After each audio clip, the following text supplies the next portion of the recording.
তৃণমূলের ফেলা দেখুন, এই যে তৃণমূলের ফেলাগ রয়েছে দেখুন, তৃণমূলের ফেলাগ ইভিএম রয়েছে, তৃণমূলের ফেলাগ গোষ্ঠী ধান বান করে যাবে, গাড়িতে আগুন ধরাই দেবো।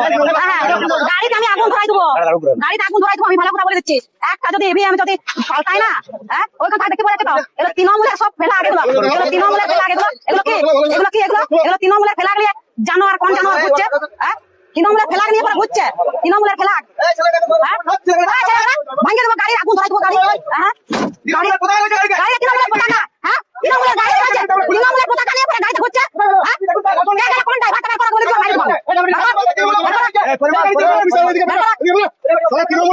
हेलो हाय नमस्कार दोस्तों, मैं कृष्णा, आप देख रहे हैं नेशनलिस्ट वॉइस।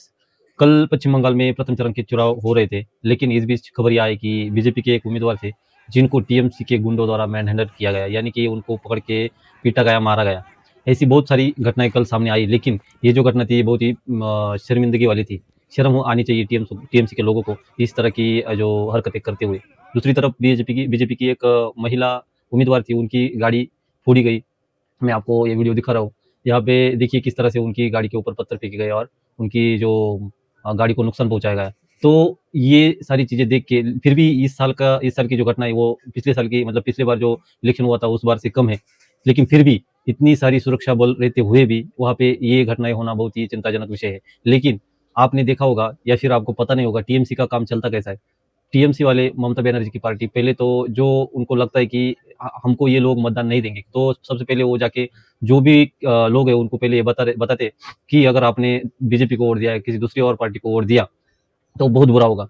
इसके बाद नेक्स्ट फेज इनका रहता है कि अगर उनको पता चले कि हमने धमकाया है, फिर भी ये लोग, हमको ऐसा लग रहा है कि ये लोग मानेंगे नहीं, तो फिर से ये लोग जाके उन लोगों को बताते कि अगर आप मतदान करने आए तो बहुत बुरा होगा। यानी कि पहले तो धमकाओ कि बीजेपी को या किसी दूसरी पार्टी को वोट नहीं करना, दूसरी बार जाके ये बताना कि अगर आप मतदान करने आए तो फिर बहुत बुरा होगा।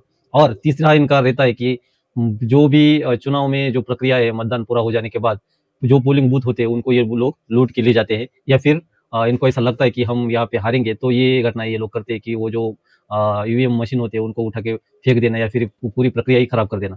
इस तरह की चीजें ये लोग सालों से करते आ रहे हैं। और कल भी आपने देखा बहुत सारी फुटेजेस आई जहाँ पे इनकी गाड़ियां भी पकड़ी गई, जो ईवीएम मशीन है उनको ले जाते हुए, वो भी मैं फुटेज आपको दिखा रहा हूँ। तो ये सारी इतनी घटनाएं देखने के बाद जो लोग चिल्लाते हैं कि लोकतंत्र यहाँ पे देश भारत में बचा नहीं है, लोकतंत्र की हत्या हो रही है, तो उन लोगों को ये देखना चाहिए और समझना चाहिए कि लोकतंत्र की हत्या किस तरह से की जाती है। और खासकर वहाँ पे जो लोग विरोध कर रहे हैं वो आपको वीडियो फुटेजेस देखने के बाद ऐसा लगेगा कि ये सारी की सारी बांग्लादेशी घुसपैठिए है।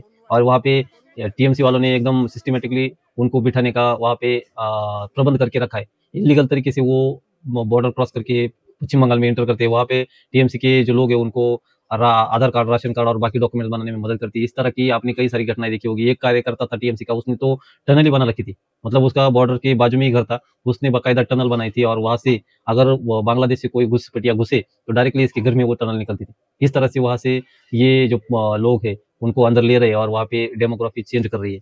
तो ये सब लोगों को, भारतवासियों को समझना चाहिए। और ये जो काला धंधा चल रहा है, किस तरह से डेमोग्राफी बदली जा रही है और मतदान केंद्रों पे ये जो भीड़ उमड़ के आती है, ये जो इलीगल बांग्लादेशी से, रोहिंग्या से, इन लोगों को वहाँ पे बिठा के अपना मतदान का काउंट बढ़ाया जाता है। इस वजह से टीएमसी इन लोगों को मदद कर रही है। और ममता बनर्जी को भी ये सोचना चाहिए कि अगर ज़्यादा देर हुई तो ये लोग आपको भी नहीं बख्शेंगे।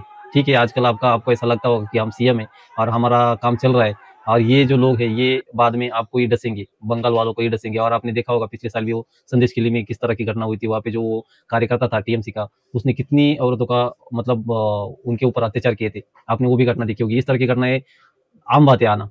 और ये जो चीजें लोग कहते हैं कि पश्चिम बंगाल में सब कुछ ठीक है, सब कुछ ठीक है, लोकतंत्र है, लोकतंत्र नहीं भाई साहब। यहाँ पे थोड़ा बहुत ऊंच नीच हो जाता है बाकी राज्यों में, तो आप लोग छाती पीटने लगते हो। कि पिछले बार भी आपने देखा होगा कि जब लोकसभा का इलेक्शन था उस टाइम ये लोग कह रहे थे कि लोकतंत्र की हत्या हो रही है, अगर मोदी जी चुन के आए तो लोकतंत्र हटा देंगे, मिटा देंगे। लेकिन आप देखो लोकतंत्र की हत्या पश्चिम बंगाल में किस तरह से हो रही है। ये जो लोग है वो चुनाव प्रक्रिया में बाधा डाल रहे हैं, बार बार बाधा डाल रहे हैं। इतनी सारी सुरक्षा बल होने के बाद भी ऐसी घटनाएं आना और बेहद ही, मतलब इन लोगों को उसका भी डर नहीं है। तो आप सोचिए किस तरह के हालात पिछली बार रहे होंगे। इसी वजह से लोगों को मार के पेड़ों पे लटकाया जाता था और बाद में बता दिया जाता था कि इन लोगों ने आत्महत्या की है। यही माहौल है, डरा धमका के उनको वोट ना डालने पे मजबूर किया जाता है। और ये बहुत ही शर्मनाक घटना है और इस तरह की घटना तुरंत रुकनी चाहिए। और मुझे आशा है कि आगे जो आने वाले चरण है उनमें ये चीजें ना होने पाए। बहुत सारी जो पोलिंग बूथ है वहाँ पे भी बहुत सारी घटनाएं घटी, लेकिन ये जो है, क्योंकि मैं देख रहा हूँ, मतलब तब तो मैं वीडियो नहीं बनाता, पिछली बार जो इलेक्शन हुआ था तब वीडियो नहीं बनाता था, लेकिन अब मैं बनाने लगा हूँ कुछ दिनों से, तो मुझे पता है कि पिछली बार कितनी हिंसा हुई थी और उसकी तुलना में इस बार बहुत कम है, लेकिन फिर भी इतनी सारी सुरक्षा बलों के होते हुए ये सारी घटनाएं होना बहुत ही चिंताजनक बात है। तो आप लोग इस वीडियो को ज़्यादा से ज़्यादा शेयर करें ताकि सब लोगों को, दुनिया वालों को पता चले कि ममता दीदी के राज में क्या कुछ होता है और सुरक्षा इतनी चाक-चौबंद होने के बाद भी। और वो जो बीजेपी का जो कैंडिडेट है, उसको जो मारा-पीटा जा रहा है, वहाँ पे आप देख लीजिए, उन लोगों को इतना सा भी डर नहीं है।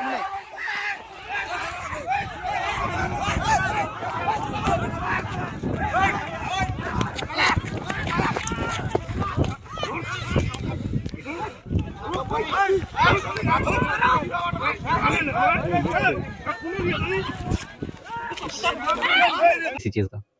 ये चीज़ें सबके सामने आनी चाहिए और इनका गंदा चेहरा भी सबको दिखना चाहिए। आपको क्या लगता है? अपनी राय कमेंट में ज़रूर बताना। हमारे चैनल को ज़रूर सब्सक्राइब करना। मैं मिलता हूँ आपसे अगले वीडियो में, तब तक के लिए जय हिंद।